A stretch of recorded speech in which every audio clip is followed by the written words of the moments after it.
Good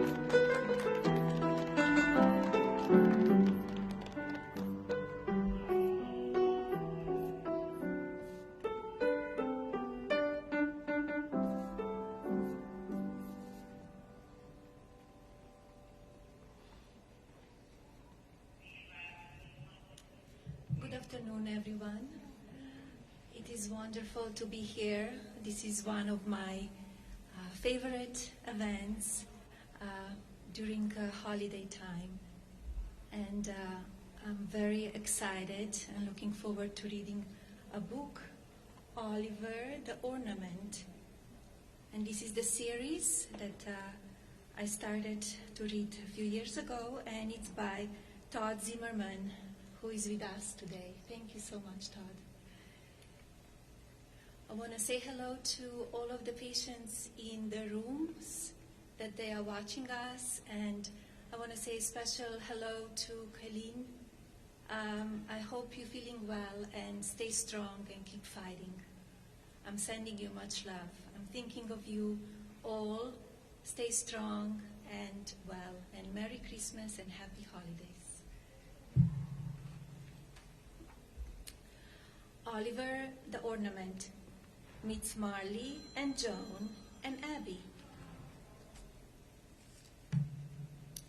The Nelson family was filled with the Christmas spirit as they continue decorating their house and sharing in their special holiday traditions. Henry and Holly had invited their friends Stephen and Rudy to join the festivities. "Look what I found, Rudy. Remember this?" Mom asked Rudy as she unwrapped Nora the menorah. "I sure do," replied Rudy. "That was really nice of you to get her for me." "Well, it was all Holly's idea," Mom added as she placed Nora on the table.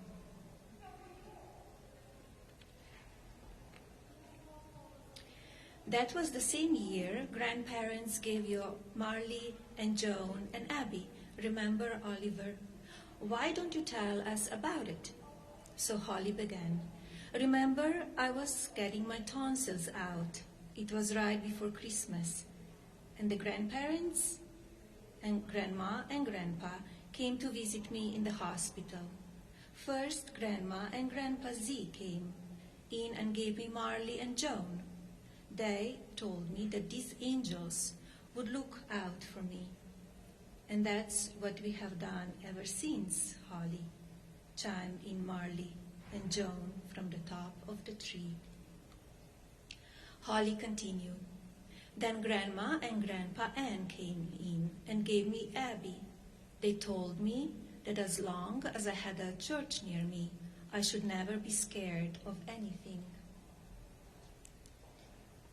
The next day, Mom and Dad arrived to bring Holly home. "Before we go home, can we go get a menorah?" asked Holly. Startled by the question, Mom replied, "Sure, but why do you want one?"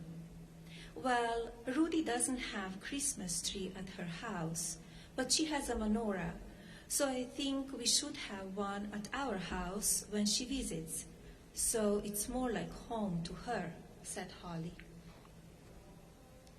Hearing this story for the first time, Nora said, "That's the first time I've ever heard that story." The children were shocked beyond belief. They knew the ornaments came to life, but didn't expect the same from Nora. Just as they were about to ask Nora a question, Mom and Dad entered the living room to help them get ready to go skating at the town square.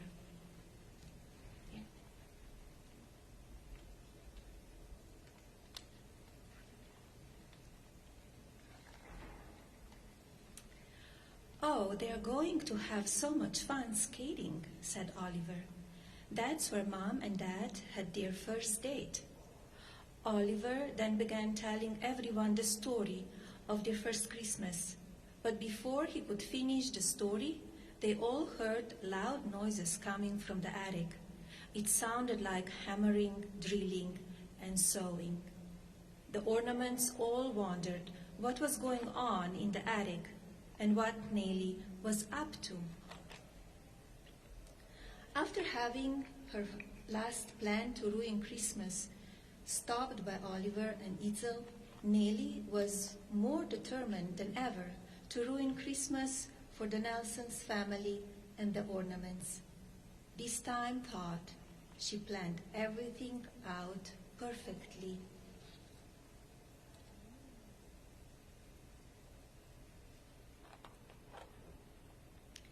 Meanwhile, back in the living room, the ornaments got Nora up to speed what was Nellie had been doing. "I think I should go up there and give her a piece of my mind," an upset Nora stated. "That's a bad idea," said Fraser. "I think you should go talk to her." "Well, then I'm going with you," said Mary. The ornaments' plan was simple. They were going to invite Nellie to the kitchen to bake Christmas cookies, but then surprise her with a party. "I think that will really cheer her up," said Mary. "Just be careful," insisted Marley and Joan. Once in the attic, Fraser and Mary found Nellie. "Hi, I'm Fraser, and this is Mary. We thought we would come up and introduce ourselves to you." "Oh, you did," a suspicious Nellie answered. There.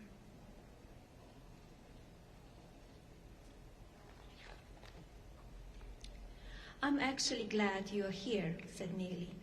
"You know, it's rather hot in here. Do you mind if I open the window?" she asked. Fraser and Mary thought Nellie was up to something, but they didn't know what. Nellie continued saying, "You know, I've just built really fun seesaw, but I don't have anyone to play with. Will you play with me?" "Well, okay," replied Fraser nervously, as he and Mary stood on one end.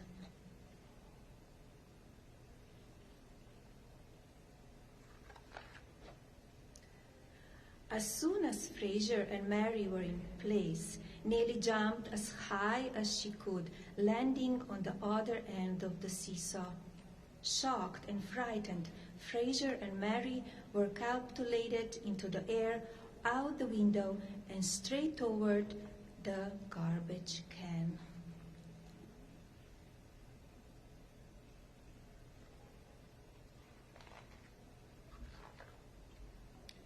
Frightened beyond belief, Mary screamed for help.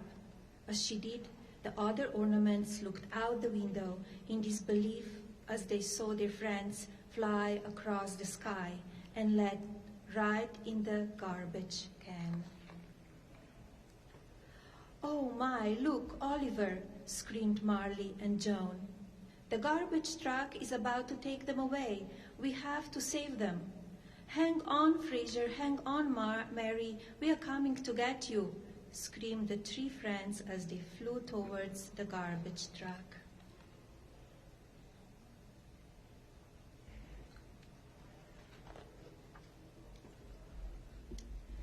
"Quick, let me grab you," hollered Oliver as he reached down to get hold of Fraser's slides. Just in time, Oliver saved the day by catching his friends right before they were about to be dumped into the garbage truck. Fraser and Mary were covered in garbage, but revealed to be okay. Joan yelled from above, "Keep up the good work, Oliver."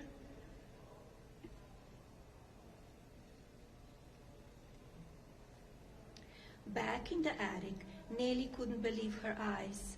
Oliver had thwarted her plans again and saved the day.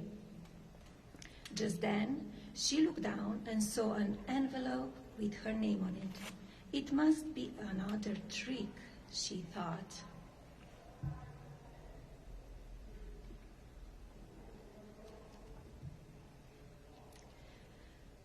"That was a close call," said Fraser, still covered in garbage. "I'm not going up there ever again," promised Mary.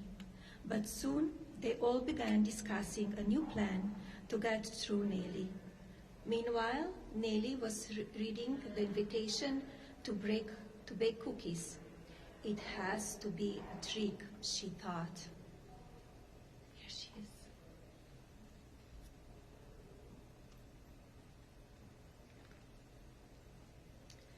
Do we have a chance to give the invitation to Nellie? Asked Abby. Nellie was now listening to the conversation from the attic. No, Mary answered. So now we are going to have to find another way to trick her to come down here. Soon they all began whispering about their new plan to get through Nellie. Aha, said Nellie to herself. They're up to something.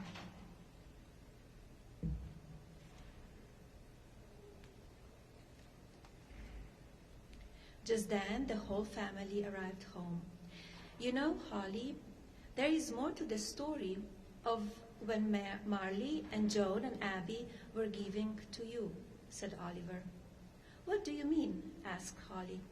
So Oliver began telling how Marley and Joan had taken Abby for a ride that night and went to visit every child in the hospital. One by one, they entered hospital rooms, spreading good wishes and hope to all the children.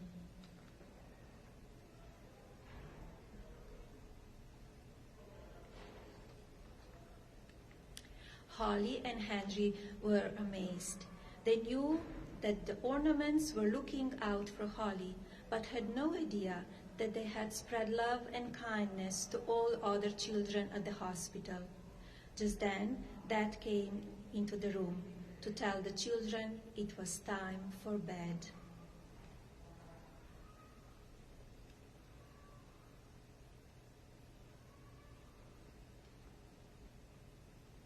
Once the children were out of the room, Itzel asked Marley and Joan and Abby, so that's how you knew to grab Oliver and help him save Fraser and Mary?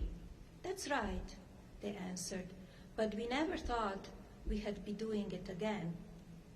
Before going to sleep, the magic of Christmas lit the tree, and the ornaments all began singing together, thinking of how wonderful it is to be kind to others, not just Christmas, but throughout the entire year. Merry Christmas and a happy and healthy New Year. Thank you.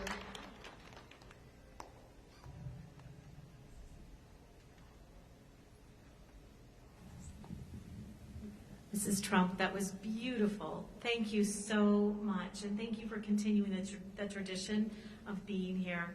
That story, Todd, thank you. So creative and just perfect for all the children in the hospital to think about that. And boy, those ornaments, they are busy. But spreading good cheer and sending such an important message about being kind, being nice all year long. It's exactly the message you have sent through Be Best. So thank you so much, Mrs. Trump, for being here and for bringing cheer to the children.